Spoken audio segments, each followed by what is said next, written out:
Hi guys, and welcome to Froggy Day Crochet. My name is Erica, and today I am going to go over how to do the Kitchener cast on the KB His and Her slack loom.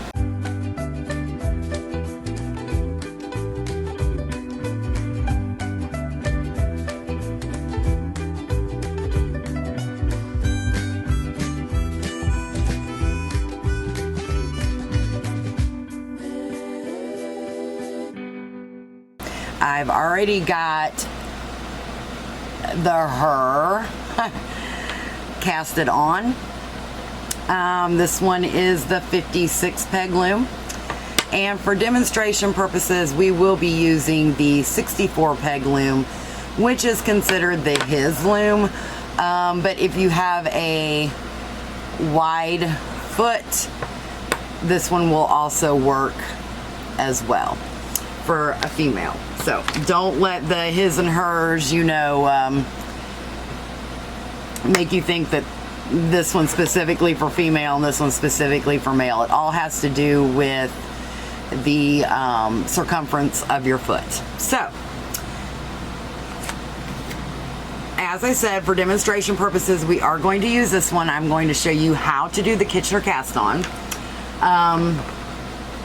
In a future date video, I will actually show you how to close it. And that right there is the closing of the Kitchener stitch for the toe up socks. Now you can see it a little bit more than normal because it is right there at a color change, but usually it is pretty invisible. All right, so the first thing you need to do is determine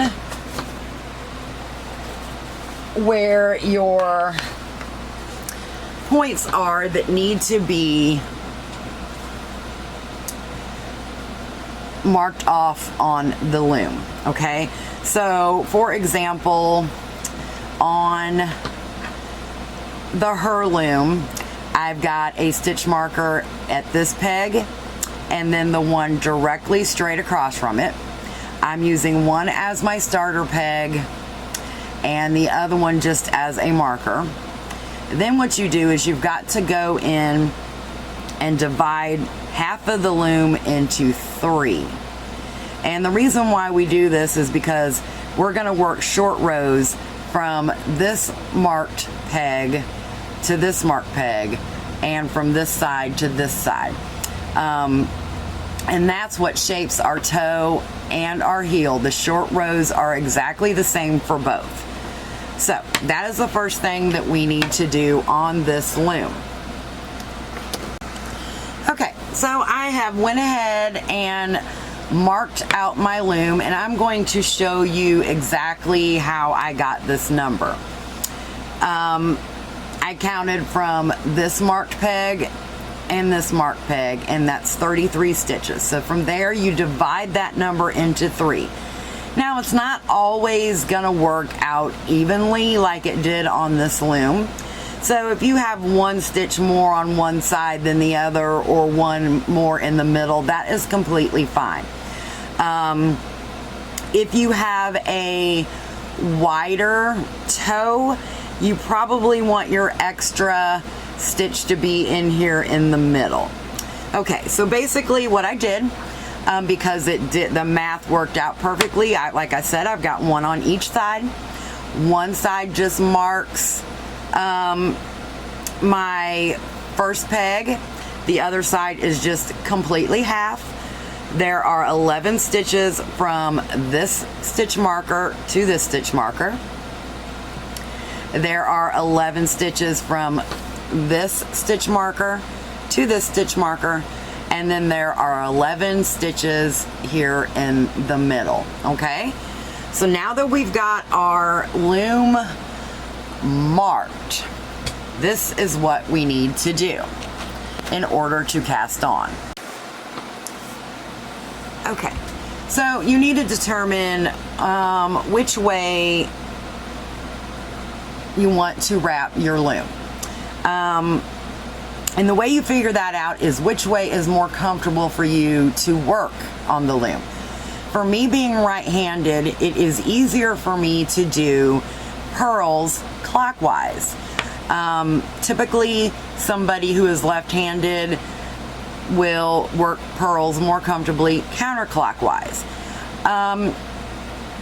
But it's all in how you've learned. Some right-handers do work counterclockwise, and it's perfectly fine for them. I am also ambidextrous, which means I can work both ways.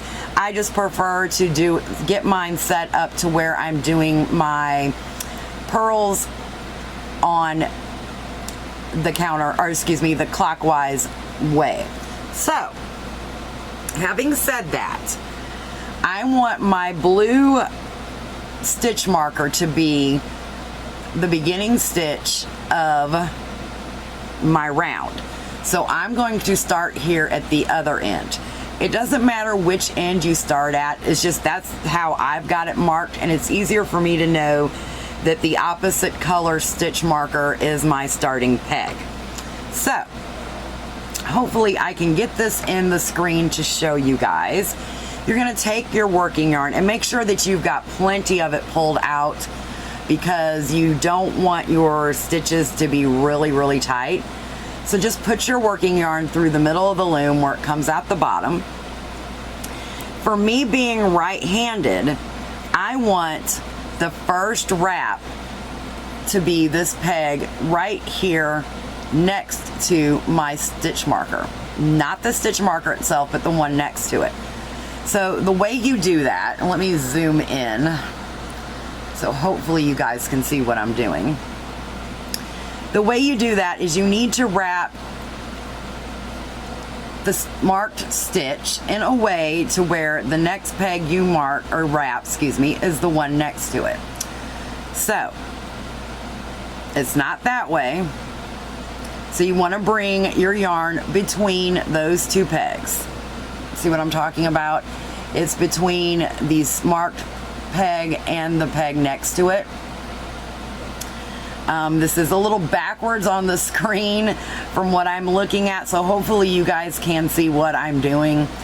So you wrap the yarn in front of the peg, then I'm going to set this down and I'm just going to put the loom on top of that working yarn to kind of hold it in place. So from there, I'm going to take my yarn and I'm wrapping it behind the peg that is marked. Let's do that again because it slipped off. It's behind the peg that is marked. Then I'm going in front of the next peg.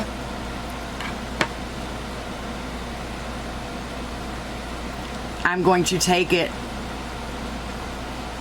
directly across to the other peg on the opposite side, and then I'm going to wrap it. Then I'm going to the next peg on the opposite side, the next peg that does not have any yarn on it, and I'm going to wrap that. Then I'm going straight across and wrapping that. So basically all you are doing, now that we've got a little bit on here for me to pick it up to show you, all you're doing basically is you're taking your yarn and you're wrapping it around each peg. You go between the pegs. You've got one with yarn on it, one without, so you go between those, wrap it around, then go directly across and do the same thing. And you just go all the way across, being careful to make sure that each peg is wrapped only one time. Sometimes it's easy to get the yarn wrapped around it twice, or it's, you know, you can completely skip one. You name it, I have done it. So from here you just keep going, like I said, all the way across the loom. pull out a little bit more yarn here and turn my angle. All right, so we're just going to continue to wrap. Trying to do this in a way that is not got my hand directly in front of the camera for you. There we go. So you just continue to do that until you get back to the other side of your loom. And like I said, you don't want it to be too tight, but you do want it to be taut, if that makes sense. Like you want to be able to, you know, I can feel a little bit of bounce here, but they're not like super, super tight and they're not super, super loose. I hope that makes sense. All right, so we just continue to wrap. When you get over here to the other side, it can be a little tricky, but just, as I said, follow those pegs. And if you follow what I was saying by going to the peg, the next peg that doesn't have any yarn on it, you can pretty much see which one it is. Then you wrap that last one, come back over here to, let me get that back on there because it did slip off. So when you get to your last peg, see this peg right here has no yarn on it. You're just gonna take it and wrap it around. Okay? And that is all you do for the Kitchener. Well, I shouldn't say that's all you do. That is step one of the Kitchener cast on. From there, I kind of just push the yarn down a little bit. And what you need to do, that one slipped off. There we go. So what you need to do from here, like I said, I push them down a little bit. You take your loom hook and you just kind of guide the yarn on top of all those stitches, okay? So I'm assuming if you are wanting to learn how to do a sock that you already know how to do the knit and the purl. But I will go over how to do the knit stitch just so you guys can cast on a little bit more comfortably. So let me move myself here so that I can get a better angle with this loom. So sorry for the noise in the background if you can hear it. The bag rustling and all that kind of thing. So we're not going to do anything with this peg right here, our marked peg. We will actually fix that when we come all the way back around. So we're going to take our yarn in front of the peg next to it. The working yarn is on top. Now what I do is I kind of hold my finger here in the back on these loops so that it's easier to pick up my stitch. I just pick that up and flip it over, and that is the first knit stitch. Now this one is called the flat knit. Again, I just pick that stitch up and flip it over. Now you've got to be careful when you're doing this cast on, because if one of these loops pop off, the whole thing will unravel. Been there, done that. So, like I said, sometimes it's easier to just hold your finger back here to kind of guide that loop so it doesn't pop off and it actually goes over your peg the way you need it to. And you just continue to do that all the way around until you get back to your marked peg, okay? And that is how you do the Kitchener cast on. So once you've got it all done, it will look like this. Can you see there? let me get a better angle for you. And this probably isn't the brightest yarn on this orange loom here, but right here on the inside, you can see these stitches. That is the first round of the cast on, which is what we were doing on this other loom. So then, you know, you just want to make sure that you've got a stitch on every peg.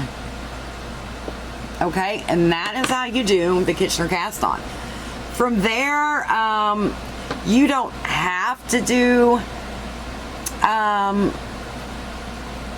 toe shaping and heel shaping. You can do a tube sock if you're more comfortable with that. Yeah, there's many things that you can do. You don't necessarily have to do the toe shaping. That is completely up to you. So yeah, that is how you do the Kitchener cast on. I will be back in a week or so with how to go from there as far as a pattern. I hope you guys enjoyed it. Please consider giving it a thumbs up, and we'll talk to you soon. Thanks, guys. Bye.